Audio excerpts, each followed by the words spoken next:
Dear students வணக்கம். இப்போ நீட்டில் இந்த மாதிரி கொஸ்டின்ஸ்லாம் அதிகமாக கேட்குறதுக்கு வாய்ப்புகள் இருக்குது. கொஸ்டின் என்னன்னு பார்த்தீங்கன்னா, டெட்ரலின் கிட்டத்தட்ட நாப்தலின்லேருந்து கிடைச்சது தான்.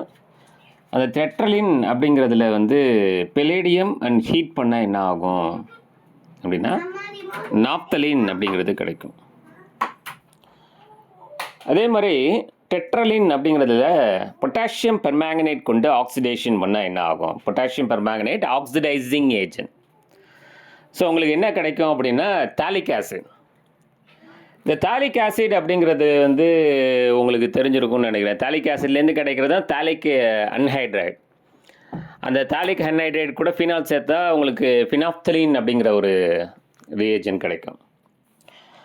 சரி, அடுத்தது ட்ரைமெத்தில் ஃபினைல் மீத்தேன். இது கூட பொட்டாசியம் பெர்மேங்கனேட் சேர்த்தா என்ன ஆகும்? அங்கே நோ ரியாக்ஷன். ஏன் சார், ஏன் நோ ரியாக்ஷன்? அதாவது அந்த பென்சீன் C6H5, அதுக்கு பக்கத்தில் இருக்க கார்பன் பென்சைலிக் கார்பன் அப்படின்னு நம்ம சொல்லுவோம். அந்த பென்சைலிக் கார்பனில் அட்லீஸ்ட் 1 ஹைட்ரஜன்ஸாவது இருக்கணும். அந்த பென்சைலிக் கார்பனில் ஹைட்ரஜன்ஸ் இல்லை அப்படின்னா அது ஆக்சிடேஷன் ஆகாது. சரிங்களா? ஸோ அப்போ ட்ரைமெத்தில் ஃபினைல் பென்சீன், அதாவது ட்ரைமெத்தில் ஃபினைல் மீத்தேன் அப்படிங்கிறது பொட்டாசியம் பெர்மேங்கனேட் கொண்டு ஆக்சிடேஷன் பண்ணால் தெர் இஸ் நோ ரியாக்ஷன். சரிங்களா?